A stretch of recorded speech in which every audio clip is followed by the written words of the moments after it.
Police எல்லாம் பேருக்கு தான்ப்பா இருக்குது, எங்கள் குற்றச்சாட்டு எதுவுமே எடுபட மாட்டேங்குது அப்படின்னு.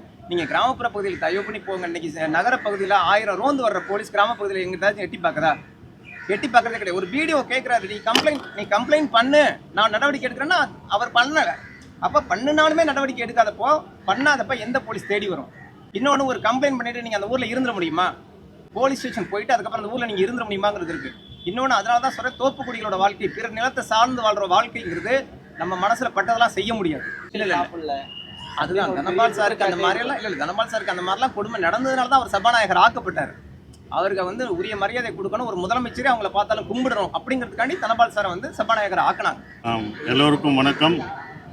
நந்தன் ப்ரெஸ் ஷோ நீங்கள் பார்த்தீங்க, உங்கள் பாராட்டுக்கு எங்களுக்கு ரொம்ப சந்தோஷம். நான் இந்த படத்தில் நடித்தது சொல்லிகிட்டே இருந்திருப்போம், அந்த கேரக்டராக மாறி இருக்கோம் அப்படின்லாம் சொன்னோம். எனக்கு இது புது அனுபவமாக இருந்தது. இந்த படம் என்னை பொறுத்த வரைக்கும் நான் அப்போ சொல்கிறது தான், இது ஒரு பதிவாக தான் நான் பார்க்குறேன். அது இயக்குனர் சரவணன் என்ன நடக்குமோ அது அப்படியே தான், எதையும் மிகைப்படுத்தாமல் அப்படியே இந்த கதையை அப்படியே கொண்டு வந்தது தான் இது. எல்லாம் கேட்ட மாதிரி எப்படி திருப்பி அடிப்பீங்க கிளைமேக்ஸில் தான் அந்த இதே சொல்கிற ஒரு விஷயமா. ஸோ எனக்கு இப்படி ஒரு கேரக்டர் எனக்கு கொடுத்ததுக்கு நான் என்னுடைய இயக்குனருக்கு நன்றியை தெரிவிச்சுக்கிறேன். ஜிப்ரானோட மியூசிக் எனக்கு ரொம்ப, அதை நாங்கள் எடுத்ததோட ரொம்ப அற்புதமாக சிறப்பாக பண்ணியிருக்காரு. கட்டரும்பு அவரெல்லாம் இன்னும் வெளியில் வந்தால் வெளுத்துருவான் முழுக்க, எனக்கே வெறுப்பாக தான் இருக்கும். அப்படி அருமையாக அடிச்சிருந்தார். அவருக்கும் இது பண்ணியிருக்கோம். ஸ்ருதி. ஸோ எங்களுக்கெல்லாம் இந்த படம் சரவணன் ஒரு அருமையான படத்தை எங்களுக்கு கொடுத்துருக்காரு. நாங்கள் அந்த கேரக்டராக அதில் வாழ்ந்திருக்கோம், அதில் இருந்திருக்கோன்றது எங்களுக்கு சந்தோஷமான ஒரு விஷயம். இப்போ ஹீரோயின் பேசுவாங்க, கடைசி டைரக்டர் பேசுவாங்க. எந்த கேள்வினாலும் அவர்கிட்ட நீங்கள் கேட்கலாம். எல்லாருக்கும் வணக்கம். ஸோ எல்லோரும் நந்தன் படம் பார்த்துட்டு வந்திருக்கீங்க. நல்ல படங்களில் நீங்கள் எப்போவுமே மக்களுக்கு எடுத்துகிட்டு போயிருக்கீங்க. இந்த படத்தையும் நீங்கள் மக்களுக்கு எடுத்துகிட்டு போகணும். அண்ட் இதுக்கு வாய்ப்பளித்த சசிகுமார் சாருக்கும் டேரக்டர் சாருக்கும் ரொம்ப நன்றி. தேங்க்யூ.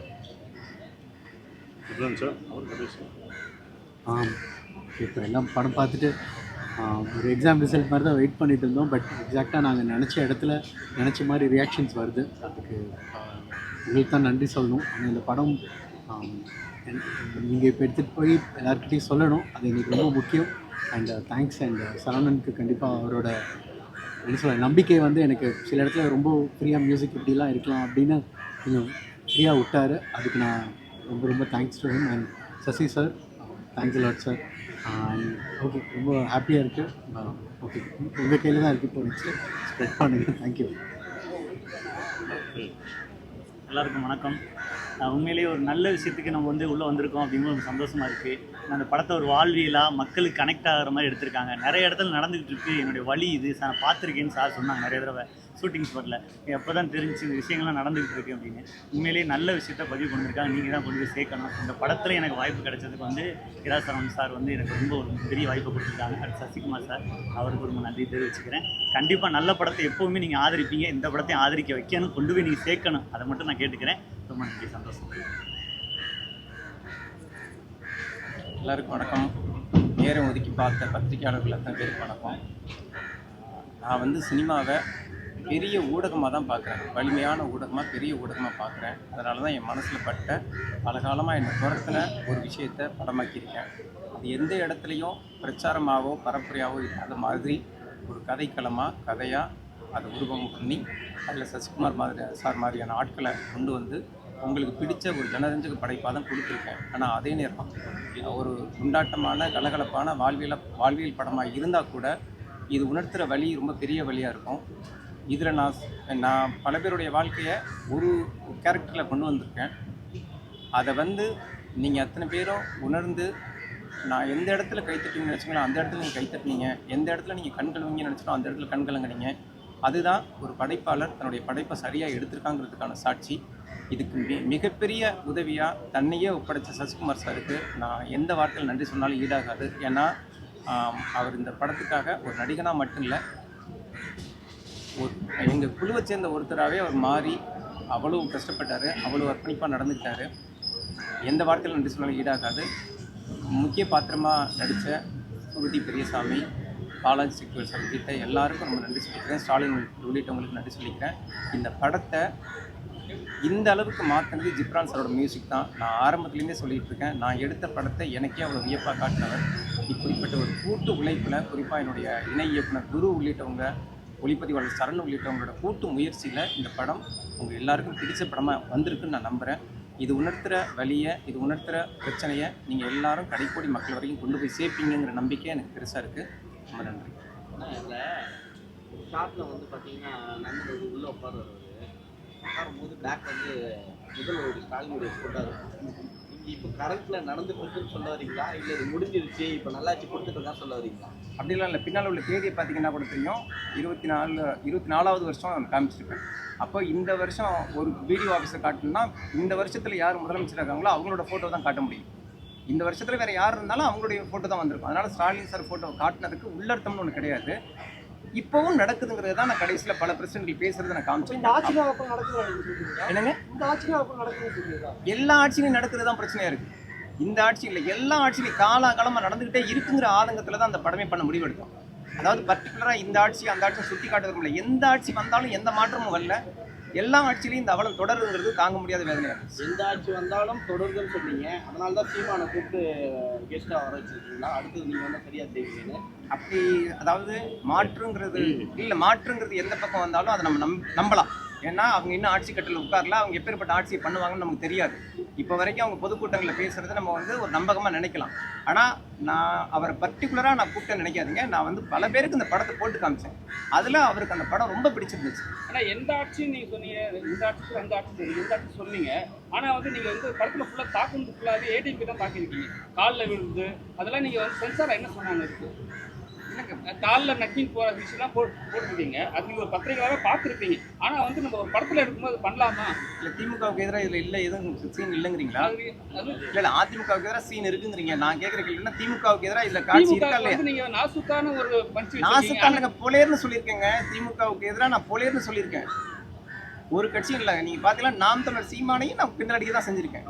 அதனால பொத்தாம்பதுவான இதாக நான் பண்ணலை. அதாவது இப்போ விஜய் சார் சம்மந்தப்பட்ட வசனம் ஒன்று வருது படத்தில் அப்படின்னா, இப்பேற்பட்ட அவலங்கள் நடக்கிறப்ப ஒரு பையன் என்ன பண்ணுறான், ஆன்லைன் சீட்டாட்டத்தில் இருக்கான். இன்னொரு பையன் என்ன கேட்குறான்னா, விஜய் சார் அரசியலுக்கு வந்தால் என்ன பண்ணுவாரு, தொடையை தட்டி செல்ஃபோனை ரசித்து கேட்டுட்டு இருக்கான். அப்படிங்கிற விஷயங்களை தான் நான் உணர்த்துறேன். இதில் வந்து ஒரு பொலிட்டிக்கல் சட்டையராக ஒரு சர்ச்சையை உருவாக்கணும், இவங்களை காயப்படுத்தணும், அவங்கள அவமானப்படுத்தணுங்கிற நோக்கம் சத்தியமாக எனக்கு கிடையாது.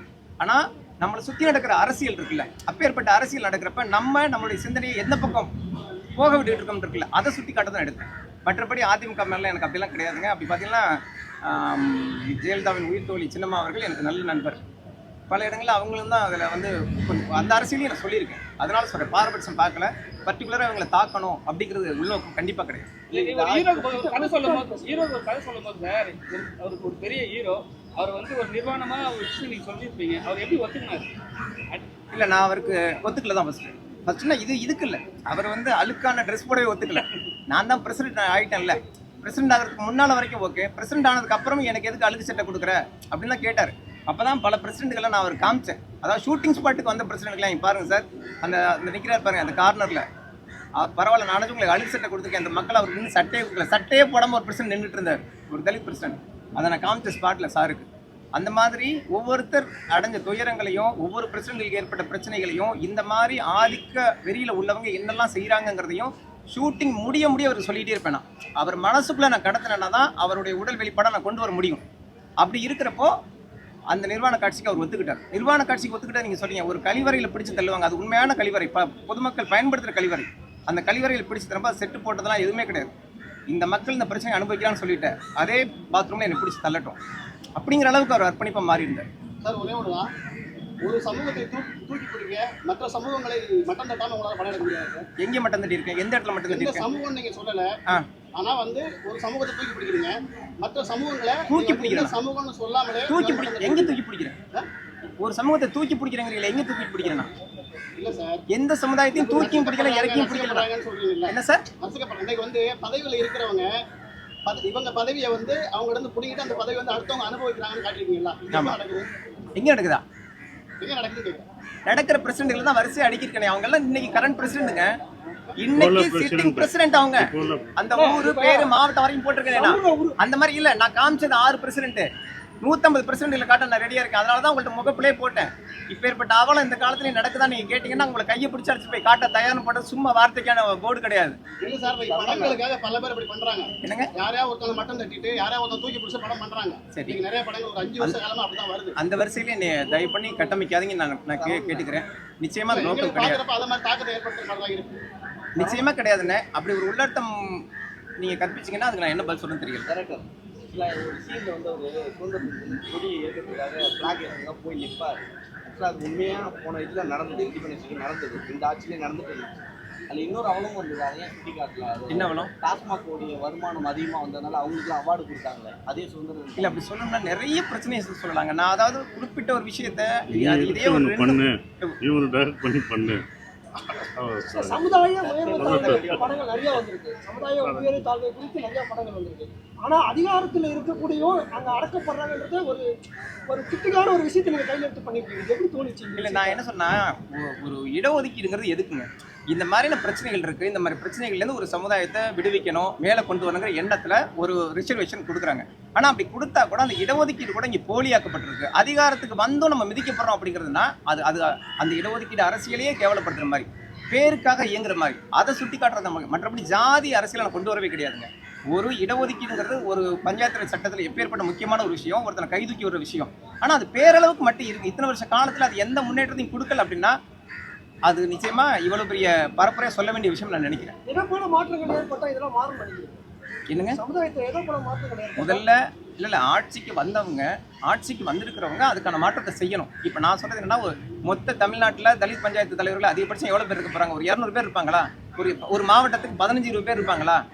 அந்த மாவட்ட ஆட்சியருக்கு ஒரு உத்தரவு போடுங்க. தலித் பஞ்சாயத்து தலைவர்கள்ட்ட மாசம் 2 தடவை பேசுங்கன்னு உத்தரவு போடுங்க. ஒரு நொடியில் ஒரு உத்தரவில் மாறப்போகிற விஷயத்தை ஏன் இவ்வளவு நாள் அதே மாதிரி வச்சிருக்கீங்க? இந்த ஆட்சி இல்லைங்க, எந்த ஆட்சியுமே நான் கேட்குற கேள்வி அதான். அப்போ ஒரு கையெழுத்தில், ஒரு பேச்சில், ஒரு உத்தரவில் நீங்கள் வந்து அந்த தலைகீழ் மாற்றத்தை உருவாக்க முடியும். ஆனால் பண்ண மாட்டேங்கிறீங்க. ஏன்?